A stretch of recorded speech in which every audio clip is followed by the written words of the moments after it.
हाल चाल है, कैसे आप सब लोग? बच्चों आज हम देखने वाले हैं क्लास 12 का हेनरीज लॉ, उसके एप्लीकेशन और उसके न्यूमेरिकल्स। अब आपको पता है कि बहुत इंपॉर्टेंट लॉ है, काफी सारे क्वेश्चन आपको इसमें से दिखेंगे एग्जाम के अंदर। तो आइए देख लेते हैं कि क्या है हेनरीज लॉ।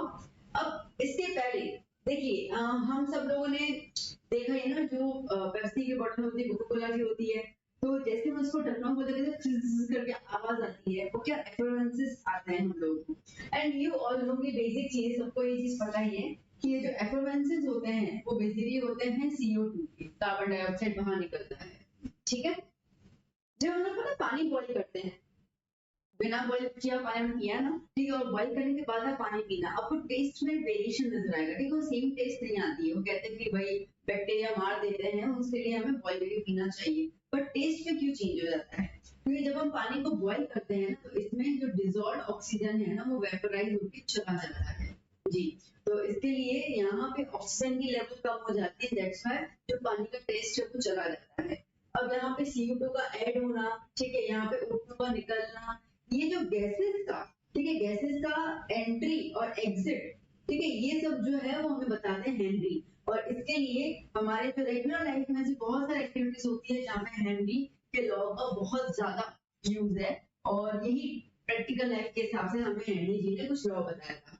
तो वो क्या है, एक बेसिक पहले चीज समझ लेते हैं कि हमारे पास दो कंटेनर है, ठीक है, चलिए कंटेनर ए है, कंटेनर ए में आप ये लिक्विड मान के चल रहे हैं, ठीक है, पूरा लिक्विड, और यहाँ पे ये गैस के पार्टिकल्स, ठीक है, these are the gases molecules. अब जब प्रेशर कम है तो आप देख पा रहे हैं कि पार्टिकल्स वाटर के अंदर या कोई भी सॉल्वेंट के अंदर, ठीक है, ये एक लिक्विड सॉल्वेंट, ठीक है, तो लिक्विड सॉल्वेंट के अंदर आप पार्टिकल्स देख पा रहे हैं काफी कम क्वांटिटी में है, ठीक है, काफी कम क्वांटिटी में है। जैसे ही हम लोग प्रेशर अप्लाई कर रहे हैं, प्रेशर अप्लाई कर रहे हैं, आप देख रहे हैं कि पार्टिकल्स की जो संख्या है वो क्या हो गई, ज्यादा हो गई, आपके सामने ही है, ठीक है, पार्टिकल्स की संख्या ज्यादा हो गई। दैट मींस कि पार्टिकल्स जो है वो सॉल्युबल होने लगे, ठीक है। अब अगर एक P1 है, समझो कि एटमॉस्फेरिक प्रेशर है, कुछ भी है, उसके पार्टिकल्स जो है वो उतने सॉल्युबल नहीं, पर जैसे हमने प्रेशर अप्लाई किया by putting the piston inside, तो जो पार्टिकल्स हैं, गैस के मॉलिक्यूल्स है, वो सॉल्वेंट के अंदर क्या हो रहे हैं, डिसॉल्व हो रहे हैं, डिसॉल्व हो रहे हैं, ठीक है, बात समझ में आ रही है? इसका मतलब क्या हो गया कि हम लोग प्रेशर अप्लाई कर रहे हैं, प्रेशर अप्लाई कर रहे हैं, जितना ज्यादा प्रेशर हम अप्लाई कर रहे हैं उतना ही मॉलिक्यूल्स की सॉल्युबिलिटी बढ़ती जा रही है। मतलब है कि कॉन्सेंट्रेशन ऑफ सॉल्यूट इंक्रीज हो रहा है सॉल्वेंट के अंदर। कॉन्सेंट्रेशन मतलब क्या होता है, अमाउंट ऑफ सॉल्यूट, ठीक है, तो अमाउंट ऑफ सॉल्यूट जो है वो इंक्रीज हो रहा है इसके अंदर। तो हम ये बोल सकते हैं that pressure is directly proportional to the concentration of solute, ठीक है। Now P is stands for the pressure, तो जितना ज्यादा प्रेशर किया उतना ही कॉन्सेंट्रेशन या तो फिर अमाउंट ऑफ सॉल्यूट जो है वो डिसॉल्व होने लगा, ठीक है, कॉन्सेंट्रेशन या तो फिर अमाउंट ऑफ सॉल्यूट, ठीक है। अब इस चीज को हम लोग आगे अच्छे से देख लेते हैं, पॉइंट समझ में आ गई ना, ठीक है। तो जैसे प्रेशर अप्लाई कर रहे हैं हम लोग, जो डिसोल्यूशन है सॉलिड मॉलिक्यूल्स का वो सॉल्वेंट के अंदर ज्यादा होता जा रहा है। अब इसको एग्जैक्टली किस तरीके से स्टेट किया गया है, तो हेनरी लॉ के हिसाब से एट कांस्टेंट टेम्परेचर, ये चीज बिल्कुल ध्यान देना है, टेम्परेचर हम यहाँ पर रखते हैं कांस्टेंट, कुछ भी चेंज नहीं कर रहे हैं टेम्परेचर के अंदर, ठीक है ना। तो at constant temperature the amount of gas that dissolves, okay, the amount of gas, कितना अमाउंट गैस का डिसॉल्व हो रहा है इन अ वॉल्यूम ऑफ लिक्विड। अब आप देखें तो हमने लिक्विड का जो वॉल्यूम है वो सेम ही रखा है, अब देख पा रहे हैं, ठीक है, ये वॉल्यूम जो है वो सेम है, मतलब कि हमने ऐसा नहीं कि वॉल्यूम इंक्रीज कर लिया लिक्विड का या सॉल्वेंट का, ऐसा नहीं है, ठीक है। तो क्या बोल रहे हैं यहाँ पे, in a volume of liquid is directly proportional to the partial pressure of that gas in the equilibrium with that liquid। Point क्या है, पार्शियल प्रेशर मतलब क्या है, देखो बेसिकली हम देखें ना तो एटमॉस्फेयर में बहुत सारे गैसेस होते हैं, ठीक है, बहुत सारे गैसेस होते हैं। अगर हम कोई पर्टिकुलर गैस की बात करते हैं तो उस पर्टिकुलर गैस के मॉलिक्यूल पे जो प्रेशर अप्लाई होता है उसको डिसॉल्व करने के लिए उसको हम बोलते हैं पार्शियल प्रेशर। डिफरेंस इतना ही है, बात समझ में आई, ठीक है। तो हम लोग प्रेशर अप्लाई कर रहे हैं, पर पार्शियल वर्ड हम इसके लिए यूज करते हैं because we are talking about some particular gas molecule, इधर oxygen, carbon dioxide, okay, nitrogen, कुछ न कुछ पर्टिकुलर गैस मॉलिक्यूल की बात करते हैं हम लोग। तो फिर से देख लेते हैं हम लोग डेफिनेशन क्या बोल रहा है बेटा हम लोग को। तो डेफिनेशन हमें कह रहा है यहाँ पर that okay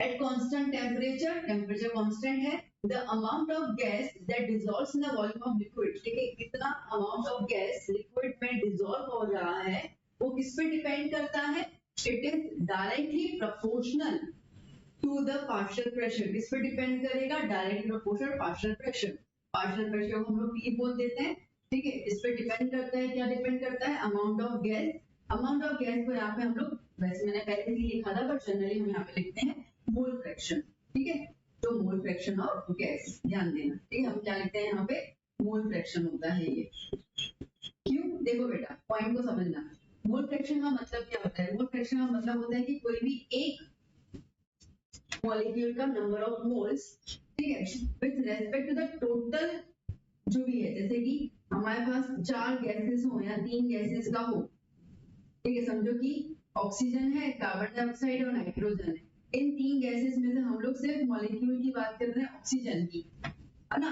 तो टोटल नंबर ऑफ मोल्स में से हम लोग सिर्फ एक पर्टिकुलर कंपोनेंट की बात कर रहे हैं, इसके लिए यहाँ पे हम लोग मोल फ्रैक्शन लिखते हैं, क्लियर हुआ यहाँ पे, ठीक है, चलिए, सो यहाँ पे आप क्लियर हुआ कि कुछ भी आप ले लो, डिसॉल्विंग लिक्विड ले लो, प्रेशर ले लो, आपका टेम्परेचर कैसा है, कांस्टेंट है, अगर लिक्विड के अंदर डिसोल्यूशन इंक्रीज हो रहा है, इसका मतलब कि प्रेशर क्या हो रहा है, इंक्रीज किया है, तो अगर प्रेशर डिक्रीज किया है, इसका मतलब कि लिक्विड में गैस जो है वो डिसॉल्व कम हो रहा है, पॉइंट समझ में आई है, ठीक है, चलो आगे देखते हैं हम लोग, अब मैथमेटिकल फॉर्म हालांकि अभी लिखी थी हम लोगों ने, ठीक है,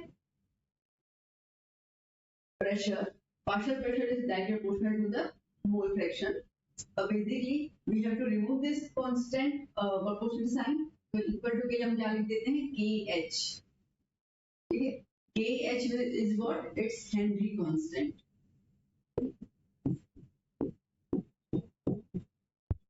It's Henry constant. ठीक है. Now, significance of the Henry's constant. इसका क्या significance है? देखो बेटा, इस पॉइंट को समझो, P is equals to KH into mole fraction. So P upon mole fraction is equals to K into H. KH sorry, ठीक है, इसका मतलब हम ये बोल सकते हैं कि जो हेनरी कांस्टेंट है, it is inversely proportional to the mole fraction of the gas. ठीक है, it is inversely proportional to the mole fraction of the gas.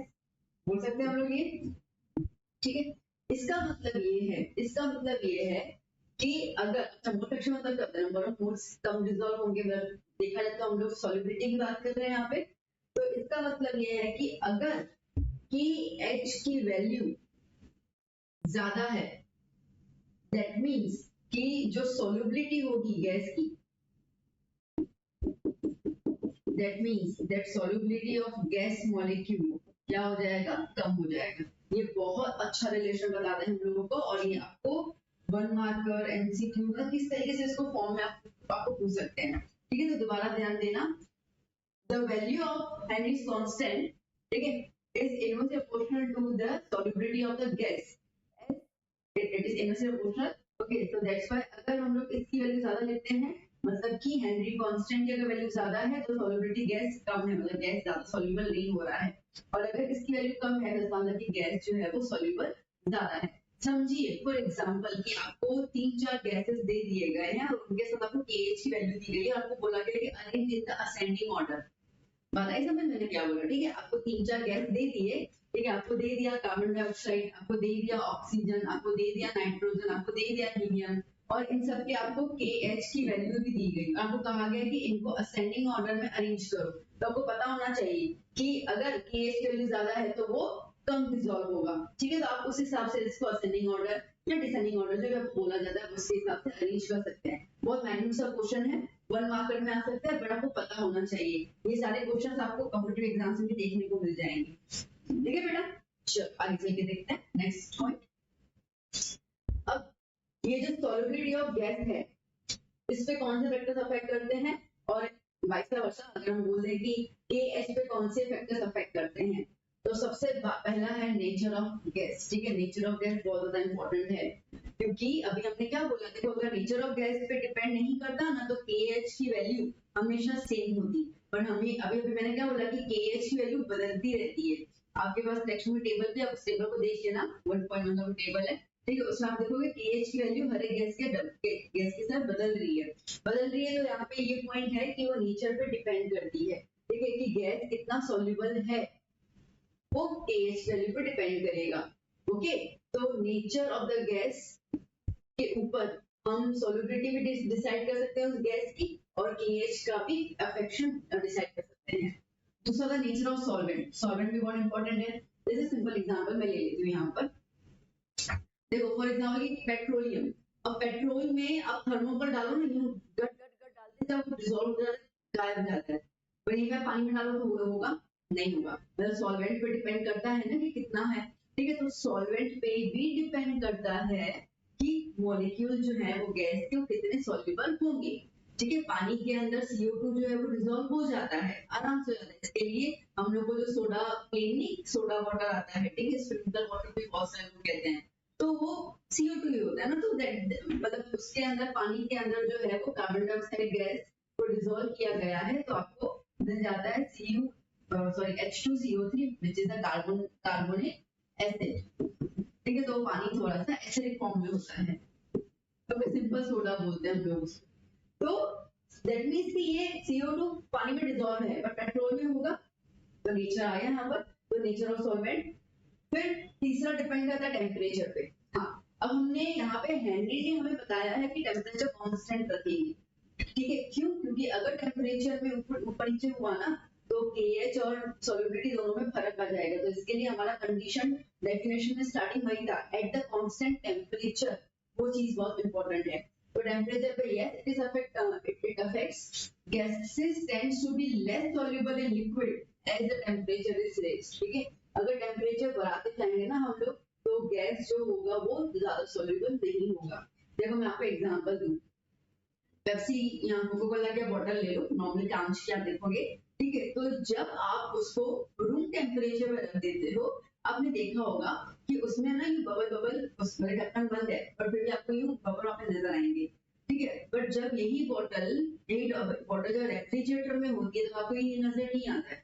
Okay, that means कि जब टेम्परेचर लो डाउन है, मार्क माय वर्ड्स, जब temperature low down है तो gas के जो पार्टिकल्स है वो इजीली सॉल्युबल है उसके अंदर। बट जैसे टेम्परेचर ज्यादा हुआ, मतलब गर्मी बढ़ती गई, ठीक है, टेम्परेचर ज्यादा हुआ, जो गैस है वो क्या हो जाएगा, बाहर की तरफ निकलना शुरू करेगा।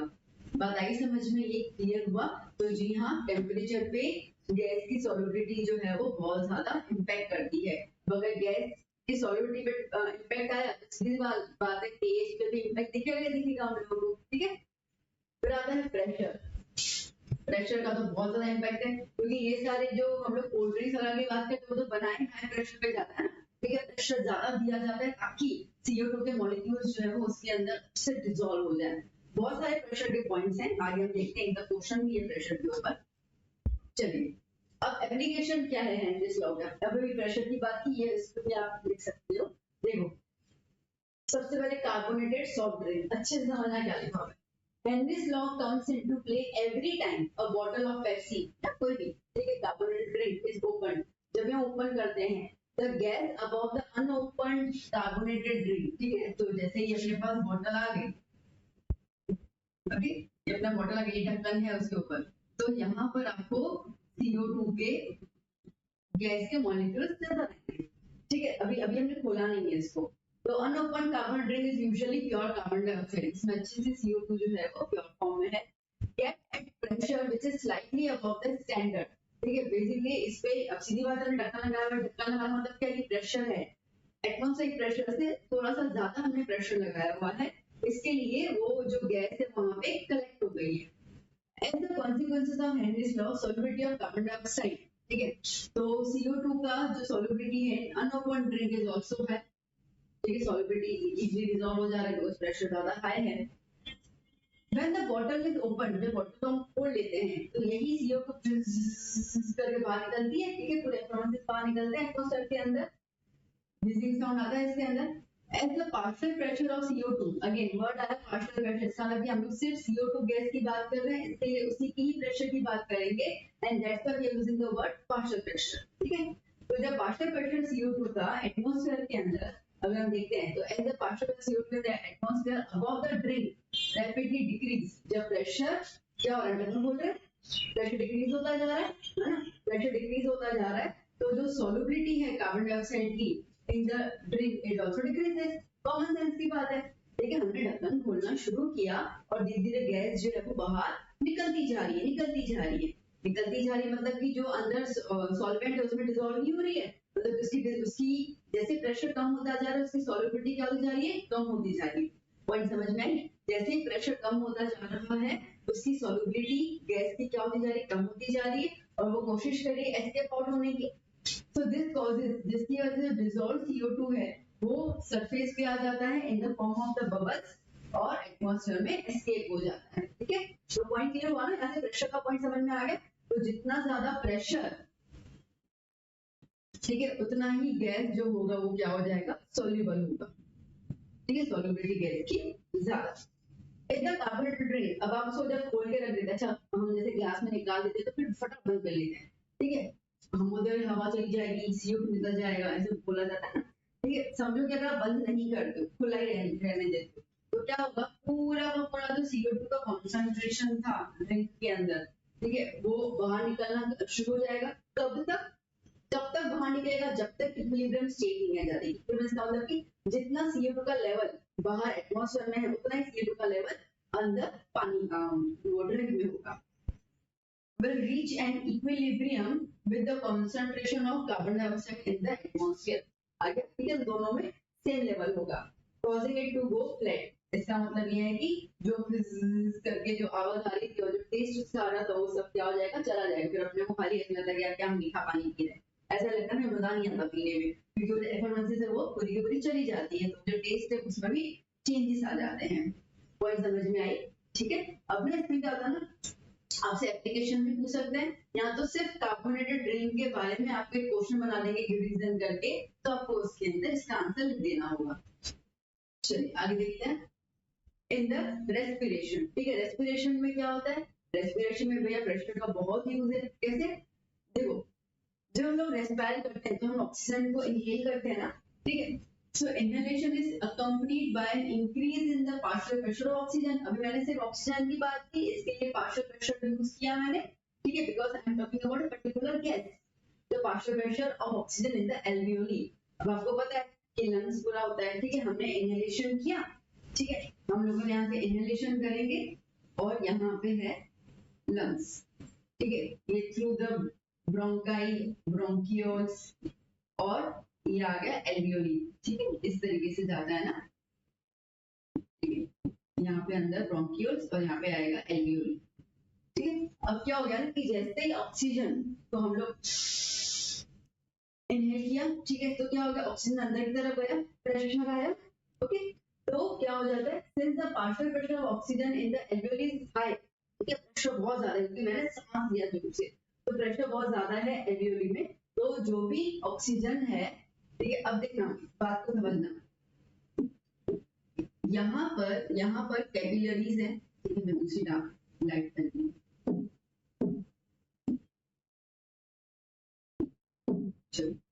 यहाँ पर समझो कैपिलरीज है जिसके अंदर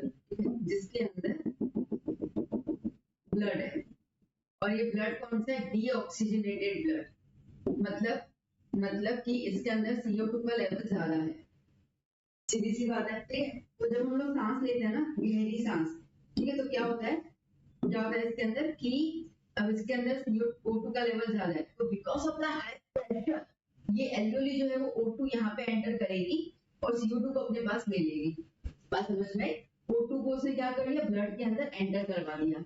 अब पॉइंट को समझो, since the partial pressure of O2 oxygen in the alveoli is high and the amount of dissolved oxygen in the deoxygenated blood is low। अब जो ब्लड था वो कैसा था, deoxygenated, जिसके अंदर CO2 था, O2 तो था ही नहीं, ओके, तो उसका अमाउंट कम होने की वजह से जो ऑक्सीजन है वो एल्वियोली से डीऑक्सीजनेटेड ब्लड में फ्लो कर लेगा, ट्रांसफर कर लेगा। अब कार्बन डाइऑक्साइड इसके अंदर था, डीऑक्सीजन ब्लड के अंदर, अब वहां पे जो इसका अमाउंट है, पार्शियल प्रेशर कम है उसका, बिकॉज गैस तो कम ही है, Since the concentration of dissolved CO2 in the deoxygenated blood is very high, ठीक है, उसका concentration ज़्यादा है, but pressure उतना ज़्यादा नहीं है, ठीक है, so the gas moves from the blood into the alveoli और इस तरीके से CO2 जो है वो lungs में से बाहर निकल के body में से बाहर निकल रहा है through the exhalation। पॉइंट समझ में आई? तो बहुत सिंपल सा पॉइंट है, वो ये है कि जब आप गहरी सांस लेते हो तो हमने प्रेशर के थ्रू सांस ली, ठीक है, प्रेशर आया उसके अंदर, तो हमने गहरी सांस पे बहुत तेज प्रेशर लगा के किया, तो ये प्रेशर जो है वो एल्वेओली को खुला देगा और ऑक्सीजन को अंदर फिट कर लेगा।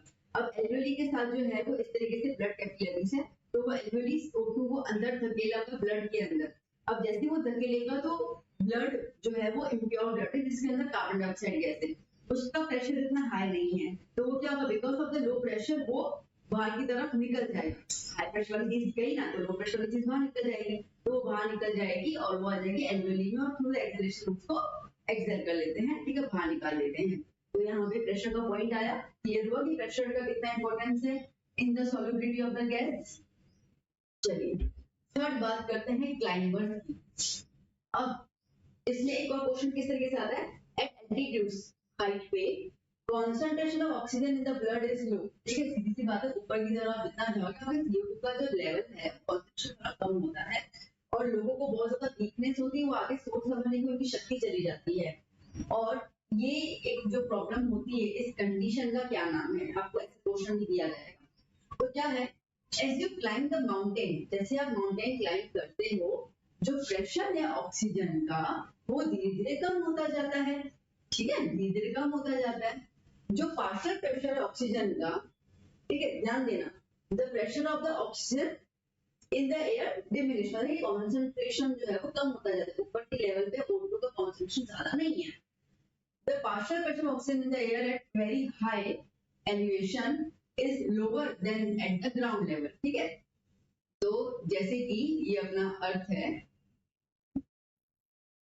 ये पूरा एटमॉस्फेयर है, ठीक है, यहाँ पे समझो कि पहाड़ है, अब एक बंदा यहाँ पे है, ठीक है, और एक बंदा यहाँ पर है, तो आप देख सकते हो कि यहाँ पे उसके पास O2 का लेवल कितना ज्यादा है और यहाँ पे इसके पास O2 का लेवल काफी कम है, हाइट कम हो जाती है, ठीक है, हाइट कम हो जाता है ऊपर के लेवल पे, ठीक है, तो इस हिसाब से ग्राउंड के लेवल पे O2 का कॉन्सेंट्रेशन सबसे ज्यादा है, इसका मतलब कि उसका प्रेशर भी ज्यादा है, ऊपर की तरफ O2 का कॉन्सेंट्रेशन कम है, इसका मतलब कि प्रेशर भी क्या है, कम है। एज ए रिजल्ट जो लोग ऊपर की तरफ हाई एल्टीट्यूड में रहते हैं या जो क्लाइंब करते हैं, उनके पास ऑक्सीजन का लेवल जो है उनके ब्लड में और टिश्यू में काफी कम होता है, जिसकी वजह से उनको हर बार वीकनेस होती है और एक मेंटल क्लियरिटी वो खो लेते हैं, मतलब सही तरीके से क्या डिसीजन लेना है, डिसीजन पावर, सोचने की शक्ति वो लूज कर लेते हैं, और ये जो कंडीशन होती है इसको हम बोलते हैं एनोक्सिया, ठीक है, एनोक्सिया इज अ कंडीशन इस सिम्टम्स का। पॉइंट क्लियर हुआ, तो हम आपके तुमसे रिवीजन में ये पूछ सकते हैं। चलिए अब फोर्थ स्कूबा डाइविंग, ठीक है, अब देख रहे हो ऊपर ऊपर ऊपर जा रहे हैं तभी प्रॉब्लम है, ठीक है, अब स्कूबा डाइविंग नीचे गहराई में समुद्र में जाएंगे तभी प्रॉब्लम है, क्या प्रॉब्लम है देख लेते हैं हम। जो डीप सी डाइवर्स होते हैं हम स्कूबा डाइवर्स कहते हैं, okay, depend upon the compressed, आपको पता है ना वो एक अच्छा सा मोटा मोटा सिलेंडर पहन के जाते हैं और नाक पे वो लगा देते हैं, ठीक है, ब्रीथ करने के लिए, तो depend upon the compressed air, अब वो सीधी सी बात है वो सिलेंडर है उसमें एयर कैसी हुई है, कंप्रेस करके डाली हुई है for breathing eight, okay, at high pressure under water.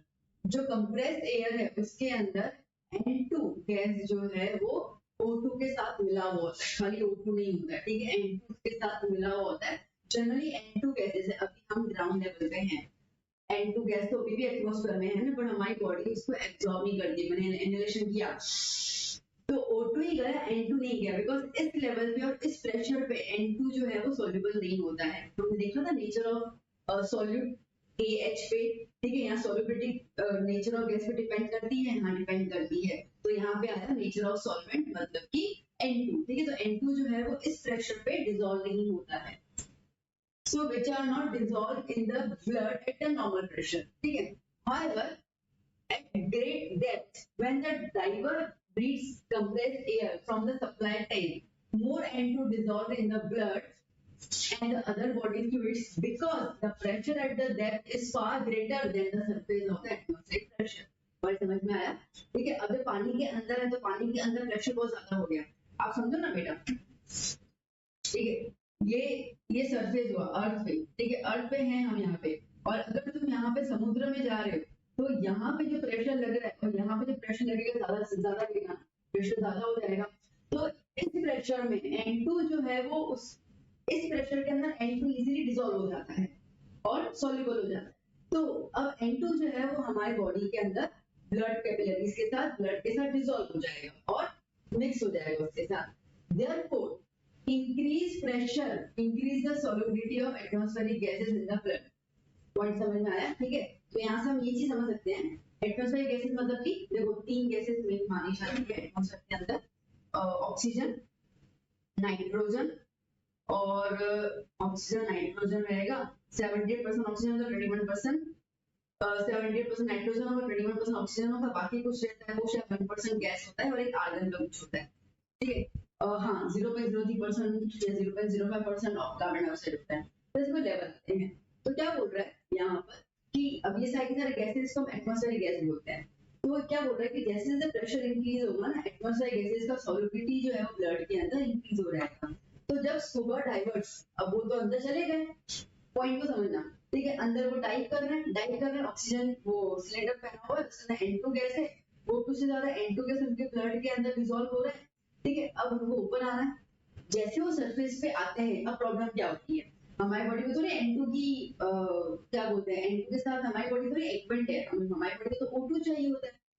तो when they come towards the surface the pressure decreases, pressure कम हो जाएगा और N2 जो है वो फटाफट से बॉडी मतलब ब्लड कैपिलरी से बाहर निकलना शुरू करेगा in the form of bubbles, जैसे अपन देख रहे थे ना इसके वैक्सी के अंदर, वैसे बबल के फॉर्म में निकलना शुरू करता है इन द ब्लड स्ट्रीम।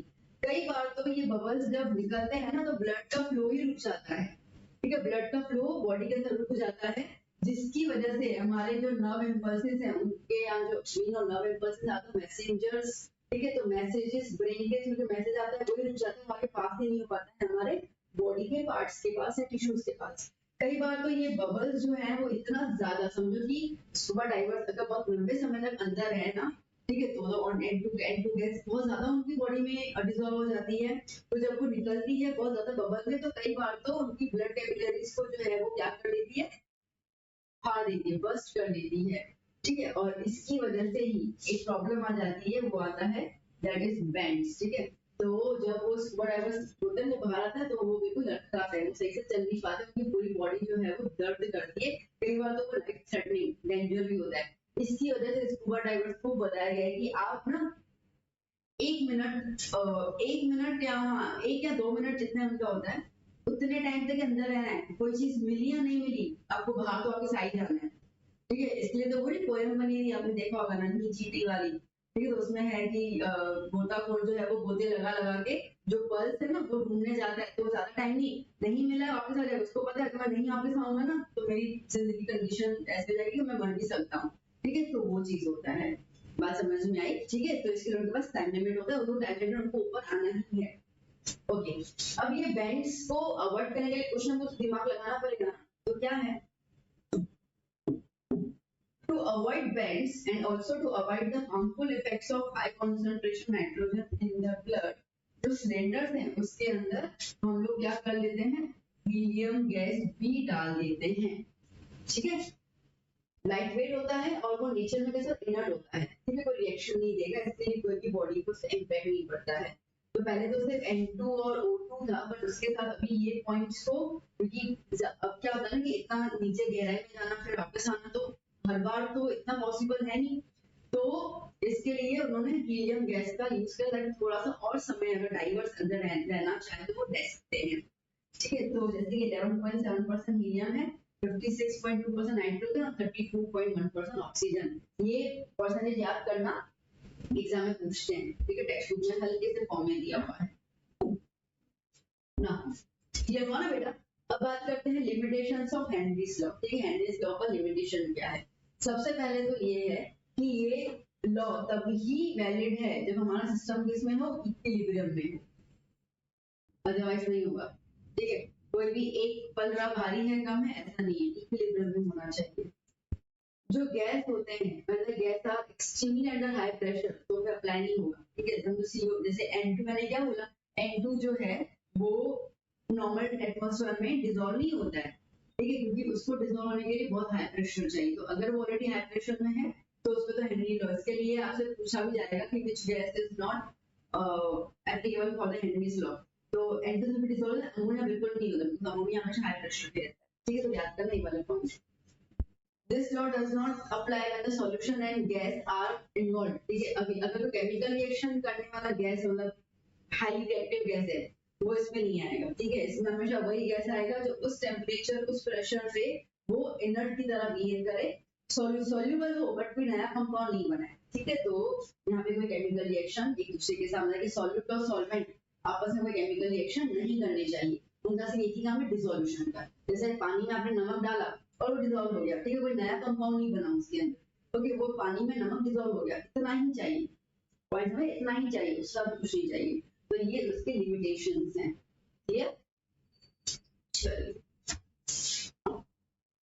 अब कुछ क्वेश्चंस आपको बाबा पूछे जाते हैं। तो right the unit for Henry's law constant, KH का जो यूनिट है वो क्या है, मोल पर लीटर पर बार। Why Henry law is not applicable at high pressure? It is only applicable when the molecules are in the state of equilibrium. सिर्फ उसी में ही है, ठीक है। गैसेस जो भी हाई प्रेशर पे, जैसे कि मैंने N2 की बात की, हाई प्रेशर पे ही वो ज्यादा क्या बोलते हैं सॉल्युबल था, जब नीचे डेप्थ में था, और इसके लिए कई बार वो डेंजरस भी होता है इनटू द ब्लड, तो उसके लिए पॉसिबल नहीं है। Which gases do not obey the Henry's law? Ammonia याद करना। Does Henry's constant depend on temperature? Yes, Henry constant temperature पर depend करता है, ठीक है। अगर टेम्परेचर ज्यादा है तो हेनरी कांस्टेंट की वैल्यू भी ज्यादा आएगी, ठीक है। Yes it depends, clear. चलो ना अब कुछ क्वेश्चंस हम कर लेते हैं। चलो तो क्या बोल रहा है question, if N2 gas is bubbled through the water at 293 kelvin, ठीक है। तो पानी में हम लोग N2 गैस को डाल रहे हैं, मिक्स डिसॉल्व कोशिश कर रहे हैं, तो बबल नहीं आ रहा है। How many millimoles of N2 gas would dissolve in 1 litre of water, ठीक है। तो कितने मिलीमोल्स ऑफ N2 गैस, मतलब हमें नंबर ऑफ मोल्स निकालना है यहाँ पर।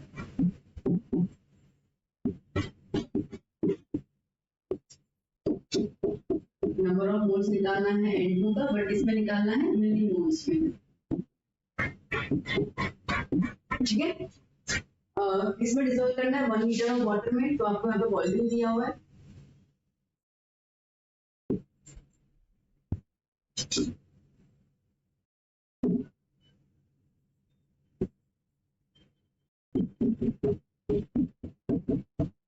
One litre. Okay, assume that N2 exerts a partial pressure of 0.987 bar. तो आपको यहाँ पे partial pressure P दिया हुआ है, कितना दिया हुआ है यहाँ पे आपको 0.987 bar. Given that Henry's constant law, Henry's constant for N2 कितना दिया हुआ है आपको 76.48 किलो बार। अब देखो बेटा हमेशा इसे याद करना कि दोनों का यूनिट किसका, प्रेशर का और हेनरी कांस्टेंट का यूनिट हमें हमेशा सेम होना चाहिए। अब यहाँ पे बार में है प्रेशर, वहां किलो बार में है, तो इसको बार में कन्वर्ट कर ले तो मल्टीप्लाई में क्या कर सकते हैं हम लोग 1000 into 10⁻³ बार। क्लियर हो गया, ठीक है। तो हम लोगों को नंबर ऑफ मोल्स निकालने हैं, तो फॉर्मूला कैसे बनेगा, P = KH into X, okay. हमें नंबर ऑफ मोल्स निकालने हैं, P दिया हुआ है, KH दिया हुआ है। तो पहले चलो यहाँ पे हम लोग कॉन्सेंट्रेशन निकाल देते हैं, ये क्या है मोलैरिटी है, ओके। अच्छा वैल्यूज पे अप्लाई कर लेते हैं। P की वैल्यू कितनी दी हुई है 0.987 is equals to 76.48 into 10⁻³ into mole fraction of N2 gas। 0.987 divided by 76.48 multiplied by 10⁻³ is equals to concentration, okay। चलो इसको पहले सॉल्व कर लेते हैं हम लोग। 0.987 divided by 76.48, 0.01295, ये 10⁻³ ऊपर ले लो, 10⁻³ आ गया।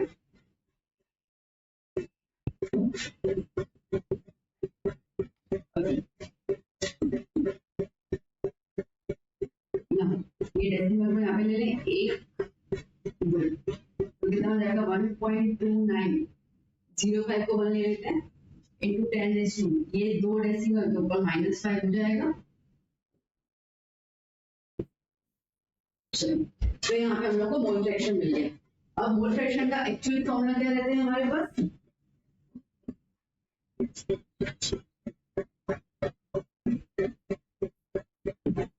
mole fraction of N2 is what?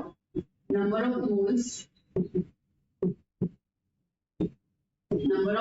of N2 upon, अब दिया हुआ है क्या कि N2 को डिसॉल्व कर रहे हैं पानी के अंदर, तो आपसे दो कंपोनेंट की बात होगी, एक N2 की बात होगी और एक वाटर की बात होगी यहाँ पे, ठीक है। Number of moles of N2 plus number of moles of N2 and number of moles of H2। Okay, अब ना बेटा हमेशा एक चीज याद करना कि यहाँ पर पॉइंट को समझना, क्या बोल रही मैं कि पानी के अंदर N2 डिसॉल्व किया गया है, गैस का फॉर्म है, समझो पानी के 10 मोल है और N2 कितना होगा, N2 हम ग्राम में लेंगे तो शायद वो आधा मोल भी नहीं बनेगा, समझ में आ रहा है, ठीक है। तो हमेशा ना कोई भी ऐसा जब फॉर्म हो ना तो ये वाला जो रहेगा नंबर ऑफ मोल्स, जो रिपीटेशन होता है ऊपर का नीचे, उसको निग्लेक्ट ही कर लेना, कोई जरूरत नहीं, आंसर में कोई फर्क नहीं पड़ेगा, लेकिन 0.000 का फॉर्म होगा उसमें कोई डिफरेंस नहीं आता है, तो नीचे का हमेशा निग्लेक्ट कर देना। तो यहाँ पे क्या लिखोगे, ठीक है, mole fraction of N2 is equals to number of moles of N2 upon number of moles of H2, simple सी बात है। मोल फ्रैक्शन हमारा कितना है 1.291 into 10⁻⁻5, number of moles of N2 निकालना है, number of moles of H2, और H2 क्या है, पानी है, पानी में अपन क्या कर सकते हैं, मोल्स निकालने के लिए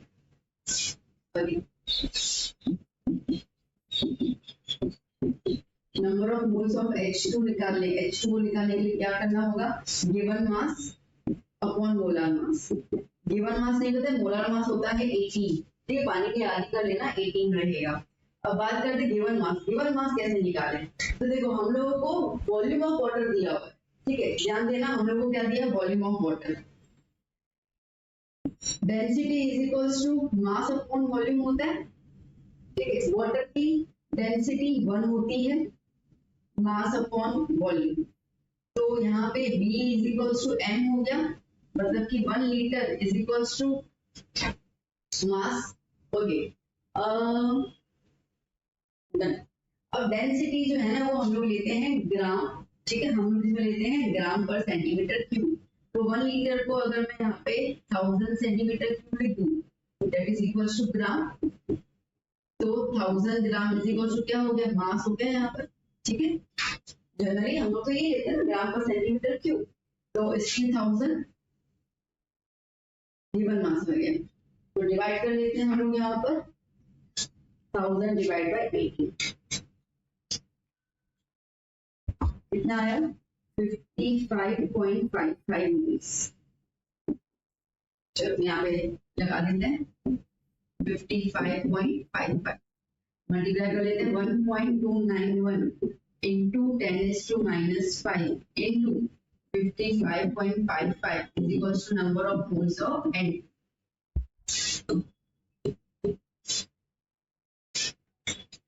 1.291 कितना आ गया 71.72 into 10⁻⁻5 10⁻⁻5,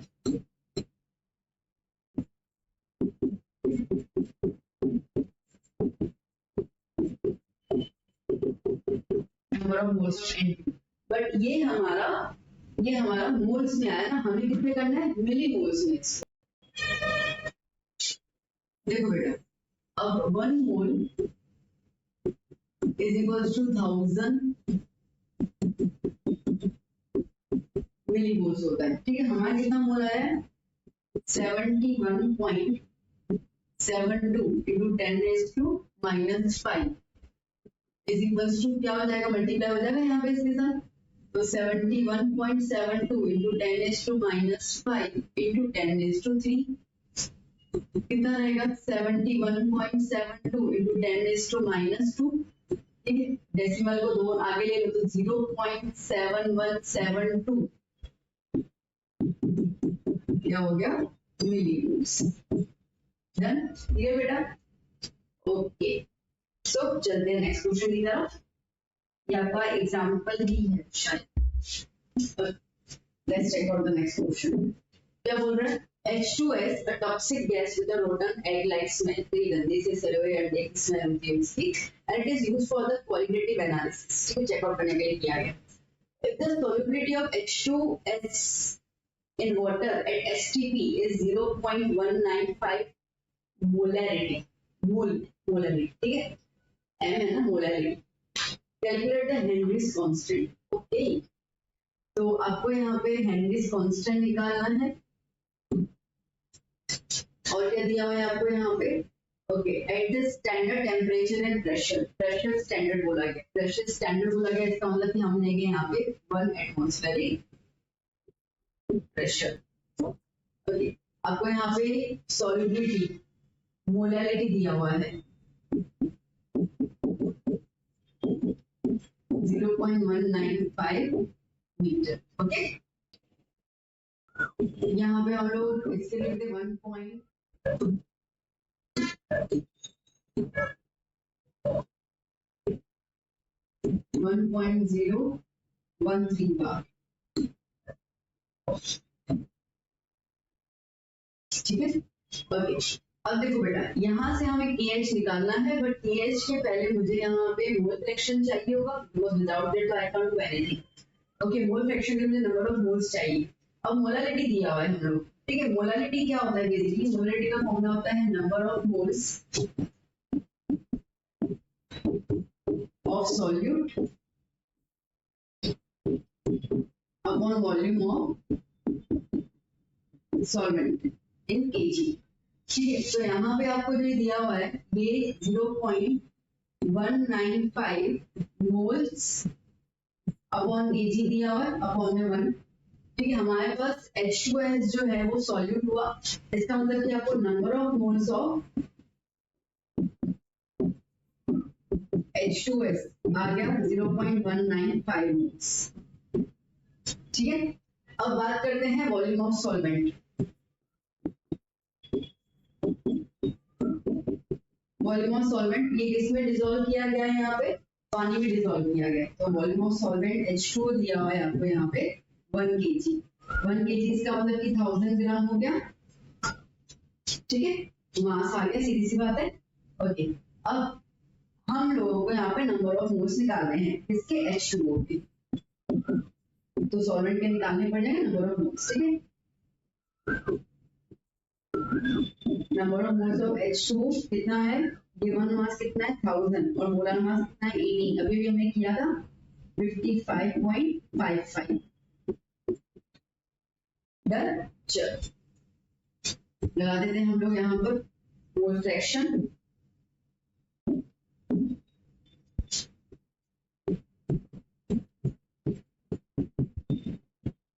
मोल फ्रैक्शन में क्या हो जाएगा, number of moles of H2S upon number of moles of, मैं H2S को काउंट नहीं कर रही हूँ, सीधा यहाँ पे वाटर का लिख देती हूँ। मैंने बताया ना number of moles of H2S जो है सॉल्वेंट का मत काउंट करो चलेगा।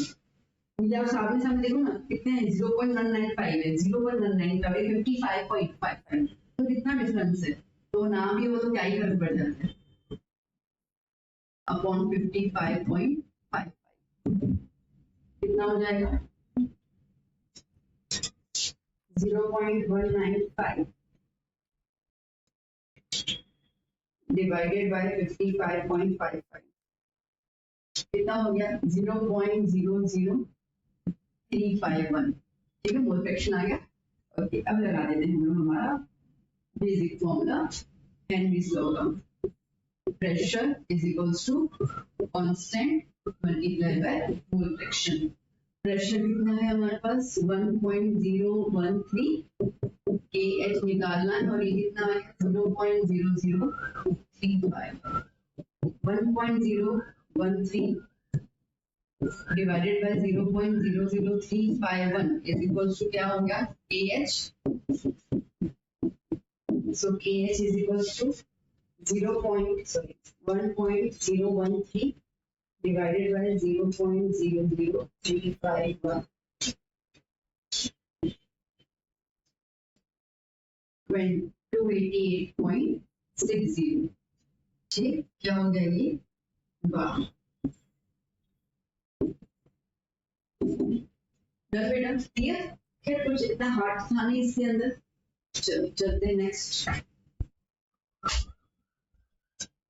Now, Henry's law constant for the CO2 in water is क्या आपको Henry's law constant KH दिया हुआ है 1.67 into 10⁸ Pascal में दिया हुआ है. Okay. Calculate the quantity of CO2 in 500 ml of soda water. 500 ml आपको दिया हुआ है सोडा वाटर में. CO2 की क्वांटिटी कितनी है when packed under 2.5 atmospheric CO2 pressure at 298 Kelvin. आपको यहाँ पे प्रेशर दिया हुआ है कितना दिया हुआ है 2.5 एटमॉस्फेरिक प्रेशर और आपको ध्यान देना है यहाँ पे पास्कल में प्रेशर एटमॉस्फेरिक है. ठीक है तो पहले कन्वर्ट करना होगा हम लोग. तो कन्वर्ट कर लेते हैं बेटा 2.5 into 101325 पास्कल के साथ मल्टीप्लाई कर लेते हैं. कितना हो जाएगा हमारे पास 2.5 into 101325 that is 25331.5 Pascal. Okay और क्या दिया है अपने को हमें निकालना है मास ऑफ कार्बन डाइऑक्साइड और आपको दिया हुआ है वॉल्यूम ऑफ सॉल्वेंट. पानी में डिसॉल्व करना है ना. ठीक है वॉल्यूम ऑफ सॉल्वेंट H2O कितना दिया हुआ है आपको 500 ml. सो मास के लिए पहले हम लोगों को तो यहाँ पे निकालना होगा मोल फ्रैक्शन तभी पॉसिबल होगा. आइए देख लेते हैं.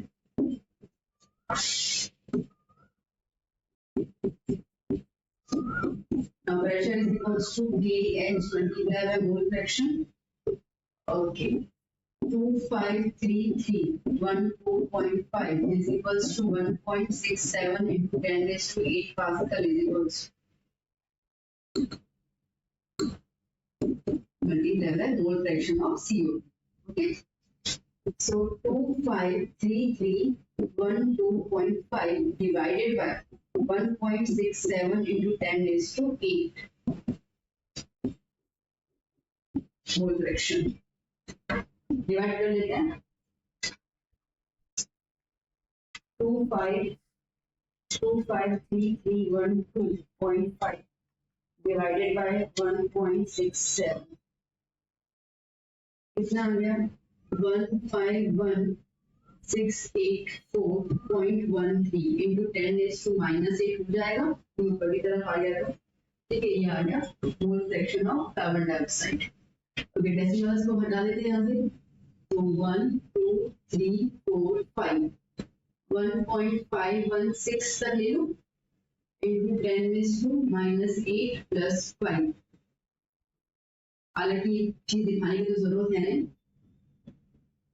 1.516 into 10⁻⁻3 ये मोल फ्रैक्शन है. ठीक है. अच्छा मोल फ्रैक्शन का फॉर्मूला क्या होता है number of moles of CO2 upon number of moles of H2O ले लूं मैं. CO2 को क्या लेने की जरूरत है. ठीक है is equals to 1.516 into 10⁻⁻3. again number of moles of CO2 और H2O. H2O का नंबर ऑफ मोल कैसे निकाले हम लोग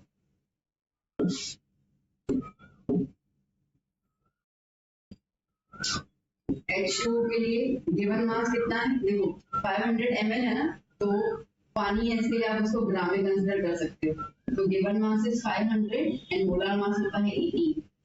ठीक है, पानी बिल्कुल डेंसिटी 1 होती है तो आप कर सकते हो, कोई दिक्कत वाली बात नहीं है। डिवाइड बाय 18 और आपको इसमें कोई भी रीजन लिखने की जरूरत नहीं है। 27.78 नंबर ऑफ मोल्स। ठीक है, तो ये क्या है, given mass upon molar mass इसका CO2 का, given mass of CO2 upon molar mass of CO2 upon number of moles of H2 is equals to 1.516 into 10 is to minus 3। Given mass तो हमें निकालना है, मोलर मास CO2 का होता है 44। ठीक है, तो गिवन मास निकालना है 44, इसको ऊपर ले लेते हैं। H2 के मोल्स को कितना है 27.78 is equals to 1.516 into 10 is to minus 3। चलो यहाँ मल्टीप्लाई कर लेते हैं इसको हम लोग। तो given mass is equals to 1.516 into 10 is to minus 3 into 44 into 27.78।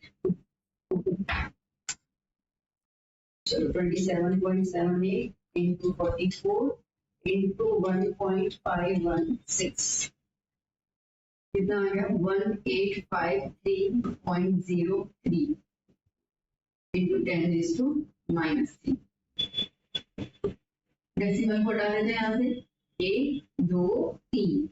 ठीक है, चला गया हमें -3 तो 1.853।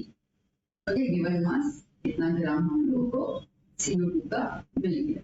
इतना ग्राम जो था वो डिसॉल्व हो गया। डन बेटा, क्लियर? ओके, एक लास्ट क्वेश्चन देख लेते हैं। Henry's law constant for the molality of methane in benzene। Okay, तो बेंजीन हमारा सॉल्वेंट हुआ और मीथेन हमारा सॉलिड हुआ। At 298 Kelvin is 4.27 10 to 5 mmHg में दिया हुआ है। Calculate the solubility of the methane in benzene at 298 Kelvin under 760 mmHg। तो एक प्रेशर दिया हुआ है हम लोग। ओके, सो सिंपलेस्ट क्वेश्चन है बेटा ये, क्योंकि आपको यहाँ पे हेनरीज लॉ कांस्टेंट दिया हुआ है। कितना दिया हुआ है 4.27 × 10 to 5।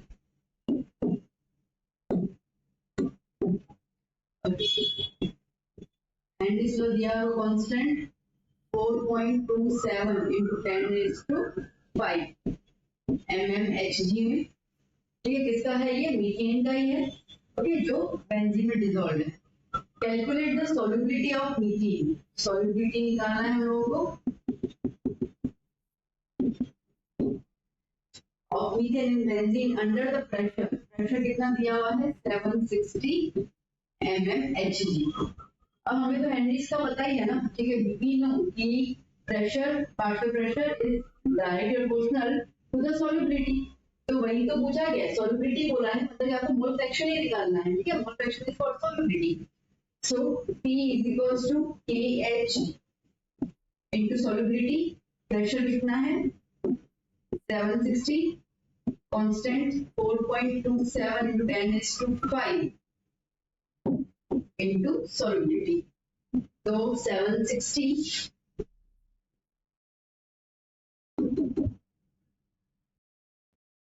upon 4.27 into 10 is to 5। Solve कर लेते हैं इसको।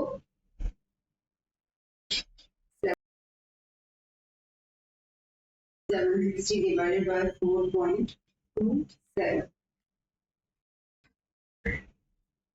177.98 into 10 is to minus 5। इसमें हमें लिखा है 1 2, तो 1.7798 into 10 is to minus 3 हो जाएगा। ओके, ये लंबा वैल्यू है तो 1.78 into 10 is to minus 3 significant figures के साथ। तो मीथेन की सॉल्युबिलिटी आ गई। डन बेटा, क्लियर? That's it. तो यहाँ पे हमने हेनरीज लॉ, उसका कंप्लीट एप्लीकेशन सब कुछ देख लिया। आई होप ये वीडियो आपको काफी हेल्पफुल रहा होगा। कमेंट सेक्शन में जरूर बताइएगा कि आपको वीडियो कैसा लगा, and do share this channel and video with your friends, जहाँ पे हम लोग टॉपिक पूरा समझेंगे और उसके बेसिस पे न्यूमेरिकल्स करेंगे, सो दैट आपका साथ साथ में सब कुछ कवर अप होता जाएगा। हम मिलेंगे नेक्स्ट वीडियो में। Till then keep study, keep hard working, bye bye, take care.